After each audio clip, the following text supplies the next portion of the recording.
অসম চৰকাৰক প্ৰথমে আমি ধন্যবাদ জ্ঞাপন কৰিব বিচাৰিছোঁ, যিহেতু হিমন্ত বিশ্ব শৰ্মাৰ নেতৃত্বত আমাৰ মিচিং অধ্যুষিত অঞ্চলবিলাকত ইতিমধ্যে 2খন LP স্কুলক পুনৰ নিজৰ মাতৃভাষাক পাঠদান কৰিবৰ কাৰণে অসম চৰকাৰে যি ভূমিকা গ্ৰহণ কৰিছে তেখেতসকলক আমি ধন্যবাদ জ্ঞাপন কৰিছোঁ।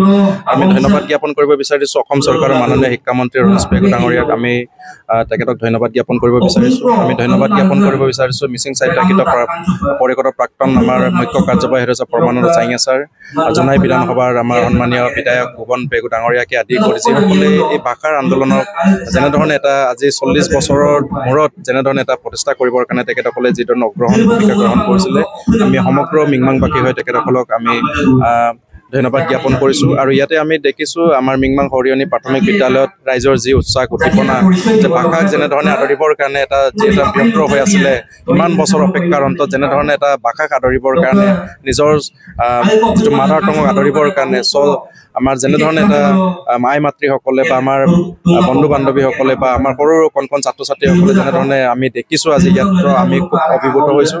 আৰু আমি আশা কৰোঁ যে এই 2খন স্কুলে কেৱল আমাৰ পৰ্যাপ্ত নহয়, গতিকে আমি অসম চৰকাৰৰ মাননীয় শিক্ষামন্ত্ৰী মাননীয় মুখ্যমন্ত্ৰীকে আদি কৰি সকলোকে মই আহ্বান জনাব বিচাৰোঁ, পৰৱৰ্তী পৰ্যায়ত আমি 2খনৰ পৰিৱৰ্তে আৰু আমাক কিমান মিচিং অধ্যুষিত অঞ্চলবিলাকত দিব পৰা যায়, তো সেইখিনি ব্যৱস্থাও যদি কৰি দিয়ে তেন্তে আমি নথৈ আনন্দিত হ'ম। আৰু আমি নিশ্চিত যে আমাৰ এই ভাষাক জীয়াই ৰাখিবৰ কাৰণে আমি যেনেধৰণে প্ৰচেষ্টা কৰিবলৈ, যেনেধৰণে হাতত ভূমিকা গ্ৰহণ কৰিবলৈ আমি ল'বৰ কাৰণে আমি ব্যগ্ৰ হৈছোঁ। যিহেতু 1986ত মিচিং ভাষাক এটা মাধ্যম হিচাপে তেতিয়া শিক্ষক নিযুক্তি দিয়া হৈছিলে, কিন্তু সেই আমাৰ ইমান ফলৱতী নহ'ল। গতিকে আমি আশা কৰিছোঁ যে এইবাৰ 2025 চনত যেনেধৰণে এটা আমাৰ ৰাইজে যেনেধৰণে আদৰি ল'বৰ কাৰণে উৎসাহ উদ্দীপনা আমি পাইছোঁ, আমি আশাবাদী যে আমাৰ এই ভাষাক জীয়াই ৰাখিবৰ কাৰণে আমাৰ আই মাতৃসকলৰ পৰা আৰম্ভ কৰি সমগ্ৰ মিচিং জাতিয়ে আমাৰ হৈ আছে।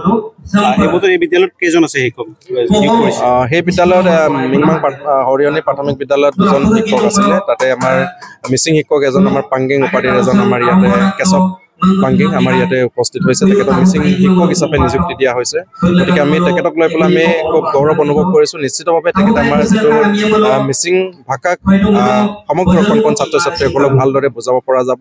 আৰু তেখেতৰ এই শিক্ষকতাৰ জৰিয়তে আমি আশা কৰিম যে সৰিয়নি গাঁৱৰ পৰা এটা ভাষাৰ যিটো আন্দোলন, সেই আন্দোলন নিশ্চিতভাৱে জীৱিত হ'ব।